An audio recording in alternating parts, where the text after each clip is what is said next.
আরও একবার স্বপ্নের সোনালী ট্রফিতে চুমু এঁকে দিলেন ফুটবল জাদুকর লিওনেল আন্দ্রেস মেসি। ভক্তদের ফিরিয়ে নিয়ে গেলেন 22শে ডিসেম্বরে। জলজলে সেই স্মৃতির পাতায় ভেসে উঠল কাতারের লুসাইলের সেই মঞ্চ। নিজের সন্তানের মতো বুকে আগলে রাখা ট্রফিতে মেসি যেন আরও একবার নিজেকে দিলেন বিশ্বজয়ের আনন্দ। কিন্তু হঠাৎ লস অ্যাঞ্জেলেসের বিএমও স্টেডিয়ামে কেনই বা এলো বিশ্বকাপের ট্রফি? কেনই বা এলেন লিওনেল মেসি নিজেই? প্রশ্নের উত্তর খুঁজতেই জানা গেল শুরু হয়েছে 2026 বিশ্বকাপের প্রচারণা।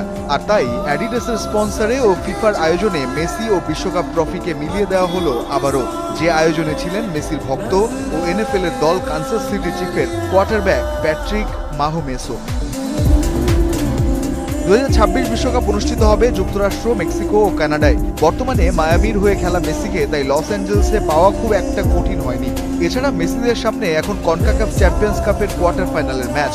লস অ্যাঞ্জেলেসের এই বিএমও স্টেডিয়ামেই মায়ামির ম্যাচ লস অ্যাঞ্জেলেস এফসির সাথে। আর সেখানেই বিশ্বকাপের ট্রফি হাতে নিয়ে মেসি বলে ওঠেন, এটা বিশেষ এবং অনেক সুন্দর।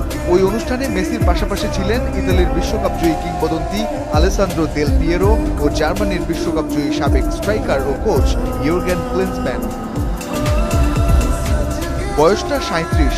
2026 বিশ্বকাপে মেসির খেলা নিয়ে গুঞ্জন চলছে বহুদিন ধরেই। আর্জেন্টাইন কোচ লিওনেল স্ক্যালোনি অবশ্য বলে দিয়েছেন সিদ্ধান্তটা মেসি নেবেন। এরই মধ্যে দক্ষিণ আমেরিকা অঞ্চল থেকে টেবিলের শীর্ষ দল হিসেবে 26 বিশ্বকাপে খেলার টিকিট পেয়েছে আর্জেন্টিনা।